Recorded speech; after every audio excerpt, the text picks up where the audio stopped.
Кадамжай районундагы катталган окуя боюнча президент Садыр Жапаров билдирүү таратып, биздин элдин аялзатына кыз балага жасаган өзгөчө мамилесинен улам кыз Сайкал, Жаңыл мырзадай баатыр кыздарыбыз, Курманжан Даткадай акылман энелерибиз чыккан. Жакында эле нарктуулукту сактоо жана жайылтуу тууралуу жарлык кабыл алганыбыз да бекеринен эмес. Бул коомубузду сырттан кирген жаман адаттан сактоо үчүн улуттук иденттүүлүгүбүздү калыбына келтирүү максатында алдын ала көрүлгөн аракет болууда. Кадамжайдагы мыкаачылыкты биз баарыбыз жектейли, жаш муундарга болгон тарбия насаатыбызды күчөтөлү. Ар бирибиз коом алдында жоопкерчилигибиз бар экенин эстен чыгарбайлы. Мен Ички иштер министрлиги баштаган күч органдарына жана башка тиешелүү мекемелерге уул кыздарыбызга карата зордук зомбулуктарды алдын алуу иштерин күчөтүүнү тапшырам.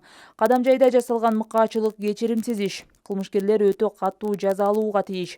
Бул иш менин жеке көзөмөлүмдө болот, деп айткан өлкө башчы. Эске салсак, кечээ Кадамжай районунда 8-класстын окуучусу мыкаачылык менен өлтүрүлгөнү маалым болгон. Ага шектүү катары 3 жаран кармалган. Учурда тергөө иштери жүрүүдө.